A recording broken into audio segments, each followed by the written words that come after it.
أهلا وسهلا سودو مريانتي سودو وفريسة markii aad ila soo hadashay waxaan ku moodayay gabadh weyn maasha Allah laakiin gabadh yar baad tahayba mar labaad oo kugu soo dhaweynay barnaamijka mahadsanid mudane adigu waxaad leedahay laba hablood Jana iyo Mina ilaahay ku dayo inanteeda jirnay waa 6 jir inanteeda kalena waa 4 jir maxaad qabataa adigu ana waxaan ahay gabadh guri jooga Najwa qisadeedu waxay tahay iyadii ninkeedu horan ka wada hadda laakiin waa gabadh la soo furay ninkeeda Xamaada ayaa la yiraahdaa way isqabeen muddo gaaraysa 12 sano 12 sano miya ha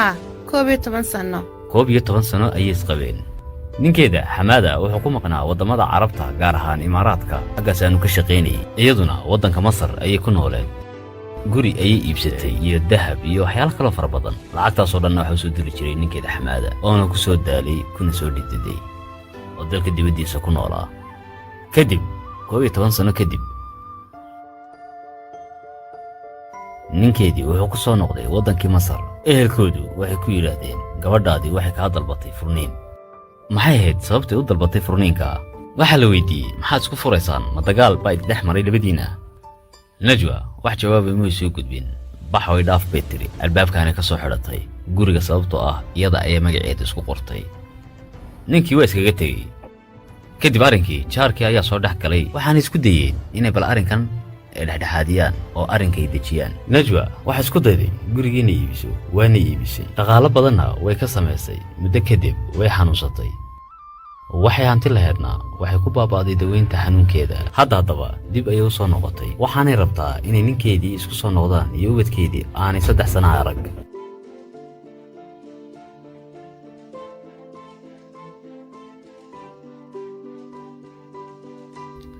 3 sano maxaa dhacay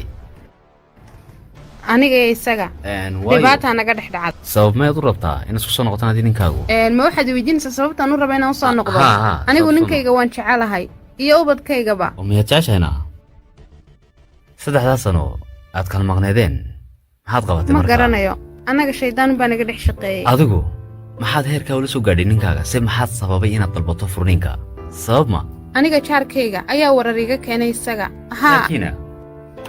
anaga jaarkayga oo moodinay wanaagayga ayaa sharkayga u socday jaarkiina iyaga anaga jaarkaygu jaar wanaagsan ma ahayn laakiin anigu dib baan ka ogaaday maxay idinka dhexdiina soo gelinay jaarka jaar xasad bay haayeen iyagu anaguna hanti baan iska lahayn qoys iska faraxsanna waanu hayn oo markaa jaarkaaga kugula taliyay inaad ninkaaga iska furto gurigaygu inuu dumay rabeen noloshiina ayay ka xumaayeen iyaga damac baa hayay anigee ninkaygana wayna kala geeyeen iyagana kaa baabiyey markaa adigu miyaad lahayn markaa ehel waan leeyahay ehel aabbiyo hooyo weliba way joogaan muu sheegtay ma uga warantayna si wax u dhaceenna iyo waxay jaarkuu kugu sameeyeen maxay ka yidhahdeen markaa ma sheegin labay ahaayeen iyagu laba raga oo labada nin markaa may ku hantadeen markaa iyagu waxay damacsanaayeen hantidaan anigu haysto adigu waqtiga waad jilicsaneed waxaana kula darsay makana xanuuno sax qalliin baan galay oo hantidaadi markaa waxay ku baabaaday daaweynta naftaada oo si fiican laakiin imika anigu runtii waan xishooday bal waan la hadli doonnaa maxaad ka oran lahayd markaa adigu waxaana weligii hore ugu odhan ayaan ku odhan lahaa ha soo gudbaata wax Xamaada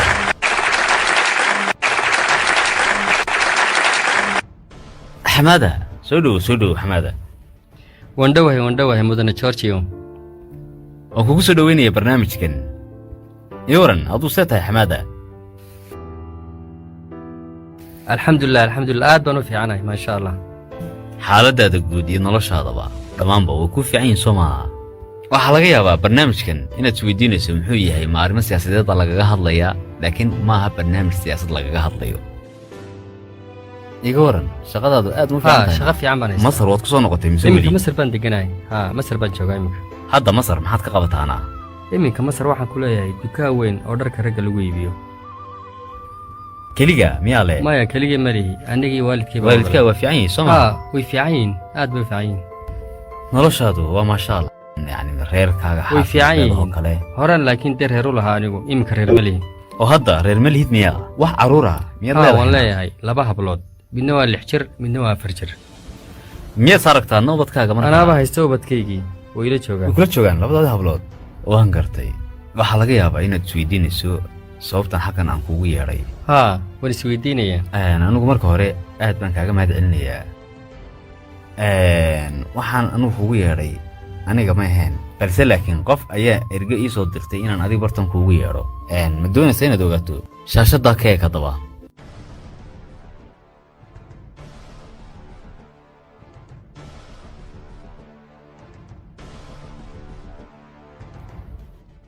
allah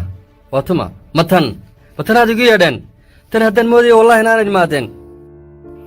haddaan moodaya inay tan tahay agtiinna kamaan soo wareegin maxaa tan igu yeedheen xamaada ukaadi horta waa tegi doontaa inagu aan wada hadalno imaqal horta fadhiiso ma tan maana arki karayaba imaqal xamaada noloshaydii oo dhan bay ku ciyaartay taniya anaad martiita horta imaqal inaan arkaba dooni maayo wejigeeda xamaada imaqal xamaada aniga maya ma imaqal iga taa wallahi waan tegaya tan uma joogaye ma dhici karto Maya- anaad martida tahay soo fadhiiso inaan arkaba dooni anaad martida tahay soo fadhiiso imaqal soo fadhiiso labadeena wada hadlaynaa waa sidee umad igaga dhaqaaqaysaa meesha markaa anigu xaqaaga inaan kuu dhiciyo ayaan doonayaa waan ogahay anigu in lagu dulmay waanan ogahay arrinkani inuu aad kugu adag yahay tani waa doqon aqalkeedii bay baabiisay ubadkeedii bay soo dayacday tani mid la arki karayaba waxaasoo maaha dhawaan dareensanay laakiin steji nin raga iska dhig oo cadhadaada xakamee warqad ayay kuu soo dirtay anaa ku akhrinayaa waanan ku akhrinayaa marka adigu go'aan ka gaadh inaad tagto iyo inaad joogto qofna kugu qasbi maayo fariintan ay kuu soo dirtay waxaa ku qoran sida tan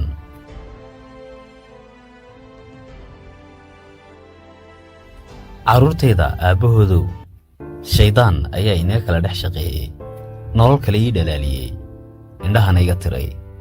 iguna beeray damac iyo hantiraadis waxaad ahaan jirtay qof noloshayda mar kastaba baahi tiraa anna aan mar kaste kula daba taagnaa baahi aniga iyo ubadkeenna darteed ayaad dhul shisheeye u tagtay si aad noogu soo xamaasho oo hanti aad noogu samayso dhammaanteenba waxaan ku nooleen nolol aad iyo aad u sarraysa aniguna abaalkaagii waan gabay iyo dadaalkii aad noo soo samaysayba waan ogahay inaanad adigu jeclaysanan inaad aragto wejigayga gar baanad u leedahay laakiin aabbaha ubadkaygu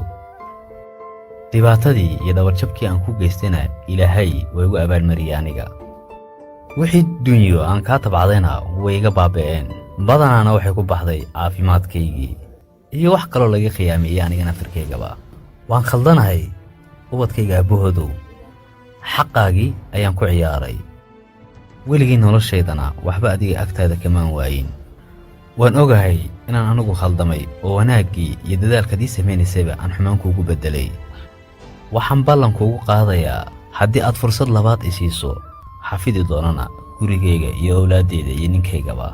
ii naxariiso ciilkan iyo culeyskan hayanayga dulqaad hadalkaa miyadaa soo qortay midaan qaadanaya maaha waa gartaa anigu maba doonayo gabadha inaan wejigeeda arko haddaan arko waaban dili lahaa waxaynugu soo hadalqaadin gabadhani way khaldantay waynay garatay khaladkeedii wixii idinsoo kala dhex marayna waxay noo sheegtay inay jaarkeedii ay ka dambeeyeen iyagaana ka dhex shaqeeyey oo dumarnimaaba qaadayadii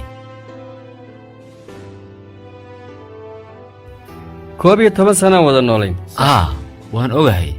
waanan la yaabay aniga naftarkaygu waxaa adiga lagugu sameeyena wax loo dul qaadan kara xataa ma ahayn waanunu sheegayada waxaan ku yidhi arrinkan ma qaadan karo laakiin 2 hablood ayaad leedahay ma qiyaasi karo intee in leeg baad jeceshahay gabadhan hore waan u jeclaa laakiin iminka ma arki karayo hore waad u jecleed waxba kamaad hagran wax kastana waad siisay qof shisheeyaa hay khiyaamo laakiin iyada kamaan filanayn waayo waa in abtiday ma qiyaasi karaysaa qof dhiiggaaga markuu ku khiyaameeyo oo weliba aad kuugu dhow dareemi karaa laakiin xamaada aan yaro dhegaysanayada bal in yaraan dhegaysana bal wax ku hadasho u oggolow carruurtaada darteed may wax la dhegaysta maaha daadaa najwa horta hadashee najwa haa la hadal bal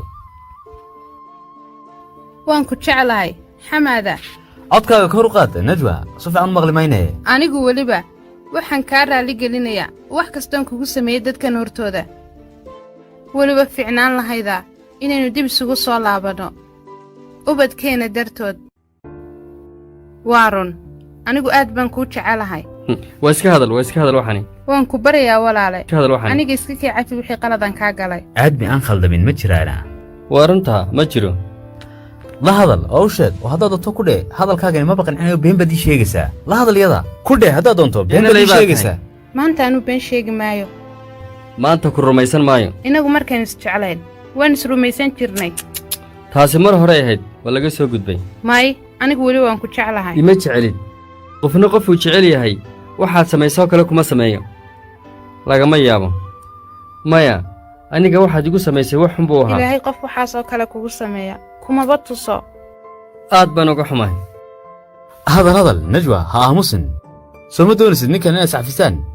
uu ku cafiye weliba la hadal haddaba ha aamusine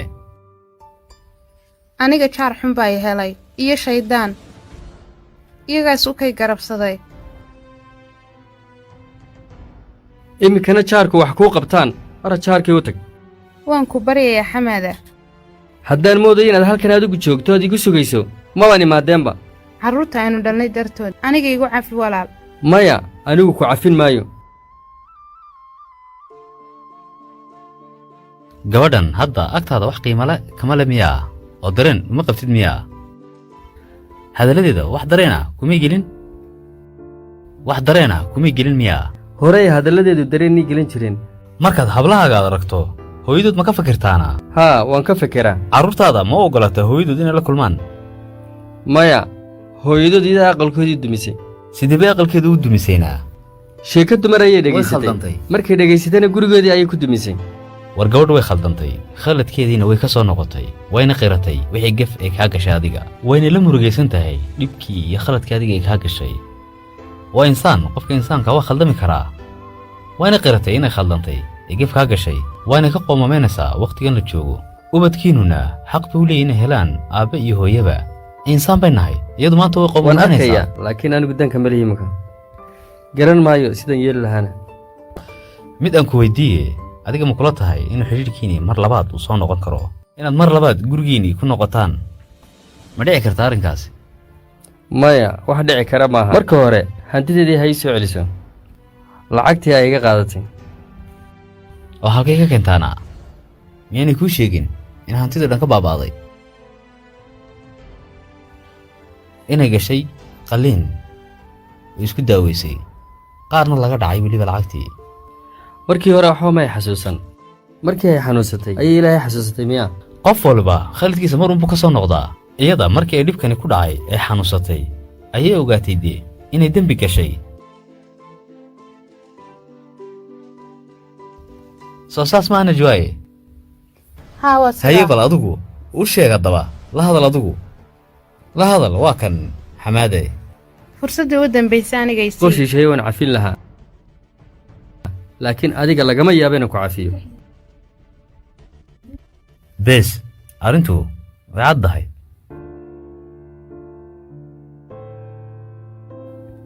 xamaada sheeko kuma jiro inuu go'aankaagu adeeg yahay go'aankana adunbaa iska leh cid kuu qasbi kartaa ma jirto ma waxaad iigu soo noqonaysaa inaad ubadkaadu keliya aragta maya miya iyo adigaba maya aniga ima socoto ubadkeeda u socotaa iminka ubadkayga sow aabbahood matid adigu adigaa wax walba iiga horreeye anigu in adiga kugu soo laabtaan rabaa weliba inaga wada jirnana aynu ubadkeenna u laabanno haddaan ogahay inaad meeshan joogto mabaan imaadeenba waan ku baryayaa xamaada wax walboo qalada qirtaye aniga iska kii cafi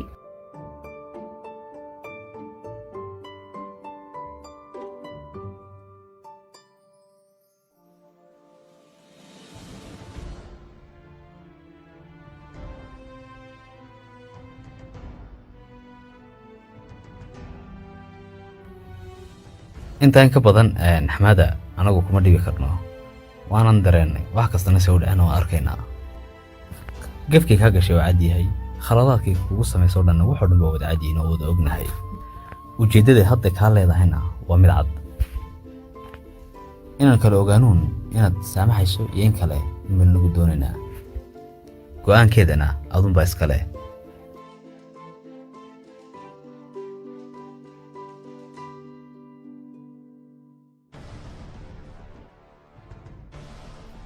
gabadh fiican ma noqonaysaa oo carruurteeda waan haysato noqonayaa hubaal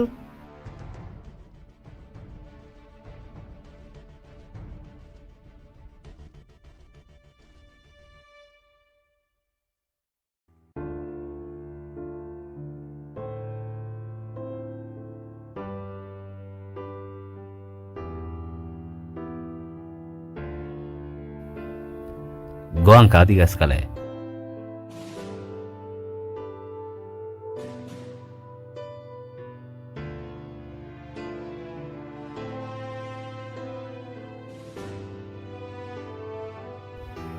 way igu adag tahay ugu adag tahay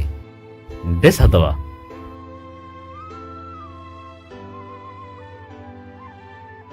bes intaan ka badan inaan kugu cadaadiye ma aha waa ka xumahay anigu waa arkayaa ma awoodi karo isagii waan arkaa inaan awoodi karin mana raba intaan ka badan inaan cadaadiyo dadaalkaygii waxba kaama hagran bes hadda kalsoonidiisii ayaad burburisay wayna adag tahay inuu go'aan adag u qaato hadda wax kale ood dhahdo ma jeclaan lahayd iyada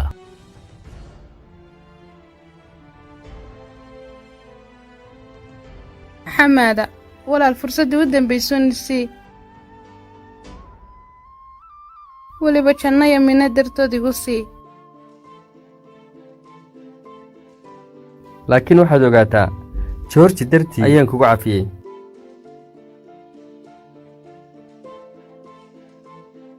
dad aniga dartii ku cafisay waad ii sharaftay hadda waad cafisay soo maaha sababtaada ayaan u cafiyey aniga sababtaydii waad cafisay soo maaha haa waan cafiyey walmusaamax kariim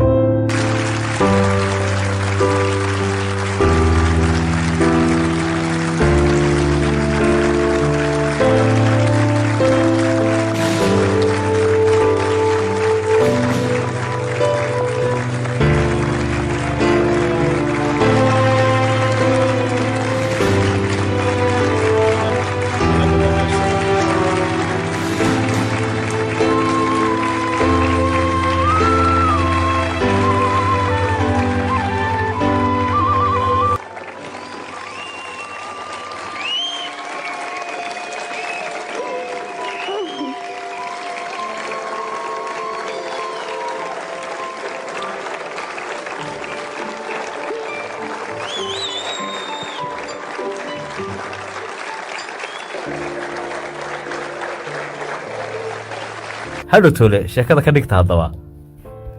waan ogahay in 2 jeer aad aniga dartay aad ku cafisay oo weliba tiri George awgii ayaanu laakiin midaan ku dhaho dhalinyaro adiga naftirkaaga jecel baa ku jecelka awgeed ku saamaxday nin geesi yaa tahay soo saas ma waan ogahay inaad ugu tahay qof weyn oo qalbi weyn leh oo nin fiican oo xilkasa inaad tahay gabadhan waa miskiin way khaldantay dayaan khaldamin alla baan khaldamin maasha allah runtii dhammaantayba waan ku faraxsanahay isku imaashaad isku timaadeen